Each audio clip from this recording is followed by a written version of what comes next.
Değerli basın mensupları, sizin de bildiğiniz gibi yaklaşık 9 aydır Esad Faruk adlı yurttaşımız HPG gerillalar tarafından alıkonulmuştu.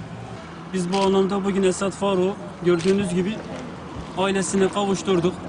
Temennimiz bundan sonraki sürecin olumluya evrilmesi ve barışın bir an önce ülkeye gelmesidir. Biz insan hakları savunucuları olarak da bundan sonraki süreçte dediğimiz gibi barışa yönelik herkesin destek vermesini bekliyoruz. Özellikle bize yapılan resmi başvurular sonucunda Esad Faruk ve Sadi Özotak HPG gerillalar tarafından resmi bir açıklama ile ellerine olduğuna yönelik bir açıklama vardı. Bahsedilen şahıslara yönelik herhangi bir resmi bir açıklama olmadığı için kendileri de böyle bir bilgi vermediler. Ancak Sadi Özatak adlı yurttaş içinde gerekli girişimlerimiz devam edecektir.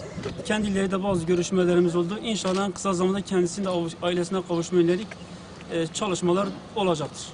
Şimdi bu 9 ay içerisinde HPG gerillalar tarafından beni kaçırdılar. Orada kaldım. Herhangi bir sıkıntı görmedim. Şu an süreç devam ediyor. Bu süreç böyle giderse inşallah iyiye gider. Hepimiz için iyi olur. Gerek Kürt, gerek Türk, gerek Zaza, gerek Arap. Herkes için iyi olur. Sürecin devamını istiyorum. Başka bir şey değil.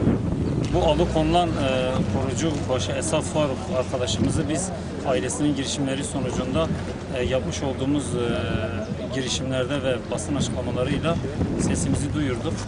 Kendileri de bu sürecin olumluya evrilmesi sonucunda arkadaşı serbest bıraktılar. Bundan sonra Sadi Özatak için de girişimlerimiz devam edecek. Kendileri de yakın bir zamanda kendisiyle ilgili akıbetin sonuçlanacağını ve bırakabileceklerini biz tahmin ediyoruz ve öyle ümit ediyoruz.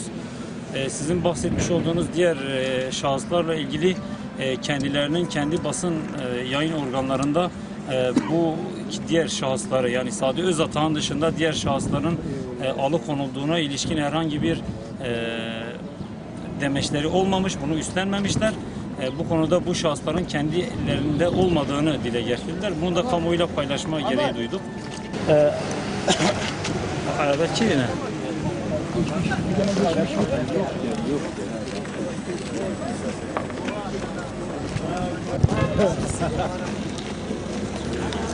Bravo. Bravo.